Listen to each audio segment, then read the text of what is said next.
कितने ही हिस्सों में बंटकर के भी कभी उसे बिखरते नहीं देखा। मैंने कोई घर आंगन उसके बिना संवरते नहीं देखा।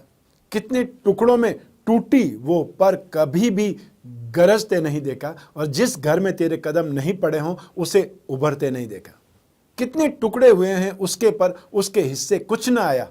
अपनों की खातिर सब झेला, पर कभी उसे मुकरते नहीं देखा, मना करते नहीं देखा। नवरात्रि पर्व पर आप सभी महिलाओं को यह समर्पित है। नमस्कार, मैं हूं कमल श्रीमाली।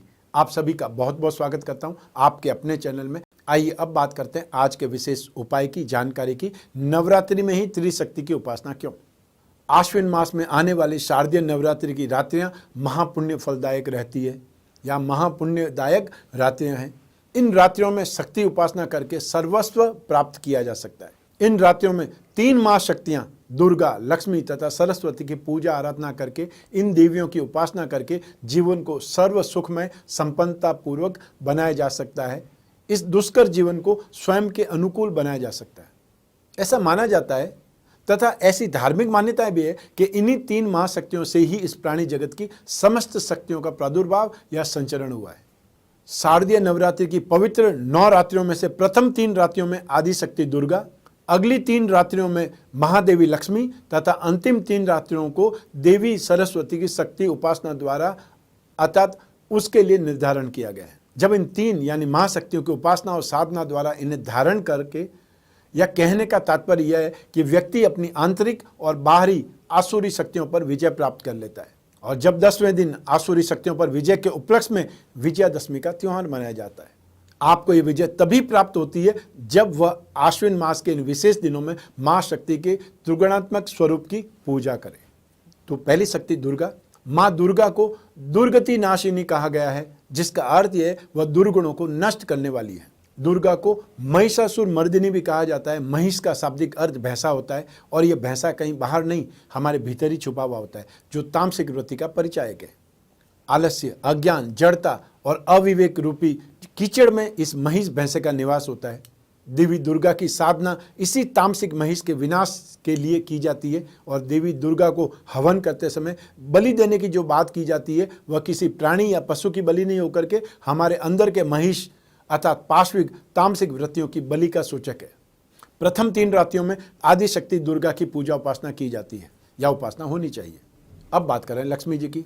हमारा जीवन उन्नत बन सके, मन एकाग्र हो, अंतःकरण पवित्र हो सके, इसलिए महादेवी लक्ष्मी की पूजा की जाती है। देवी लक्ष्मी को धन की देवी माना जाता है। जीवन का सच्चा धन तो कुछ और है। वस्तुतः लक्ष्मी अन्य धन की प्रदाता है। वह धन है आत्म अनुशासन अर्थात स्वयं का अपने मन पर नियंत्रण।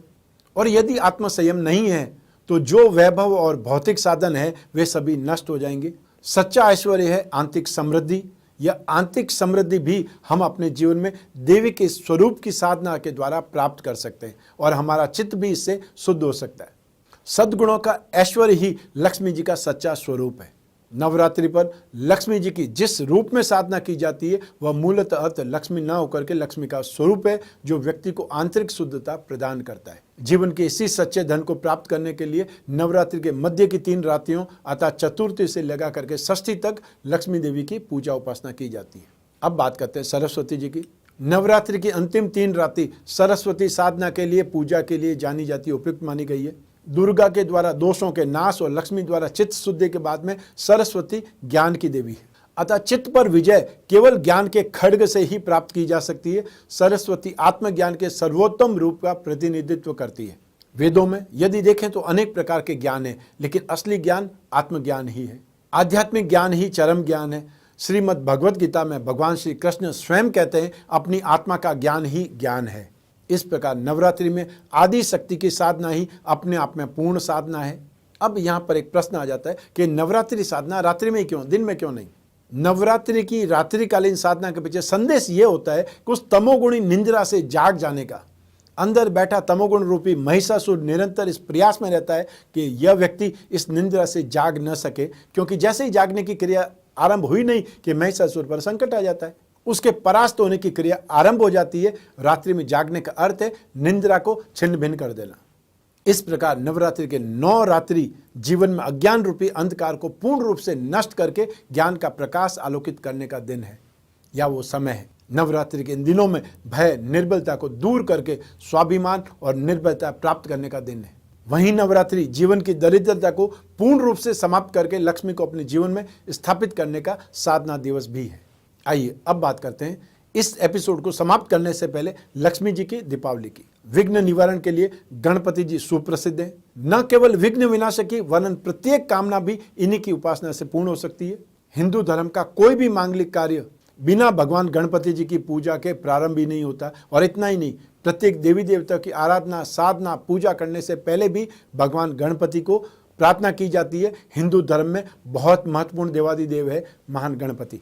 माँ लक्ष्मी जी प्रत्येक व्यक्ति के संपूर्ण जीवन की आराध्या है, संसार का आधार है। माँ लक्ष्मी जी की कृपा से धन यौवन रूप पद प्रतिष्ठा यश कीर्ति सभी कुछ उपलब्ध हो जाता है। इसलिए कि माँ लक्ष्मी सभी कुछ देने में समर्थ है और विश्व में सबसे अधिक विधियां पूजा उपासना की है वो लक्ष्मी साधना से संबंधित है। जिस तरह से लक्ष्मी जी और गणेश जी अपने अपने क्षेत्रों में अलग अलग महारत रखते हैं, अगर इन दोनों शक्तियों को या इन दोनों शक्तियों का आशीर्वाद मिल जाए तो हमारी सभी कामनाएं पूर्ण हो सकती है। आप प्राप्त कर सकते हैं अपार धन यश और वैभव। जहां मां लक्ष्मी जी की पूजा उपासना आपको लक्ष्मीवान बनाती है, वहीं बुद्धि प्रदाता विघ्न विनाशक गणपति जी आपको तीक्ष्ण बुद्धि और चतुराई प्रदान करके लक्ष्मी जी को चिरकाल तक आपके जीवन में रुकने में आ रहे विघ्नों का विनाश करते हैं, आपको सात्विक बना देते हैं।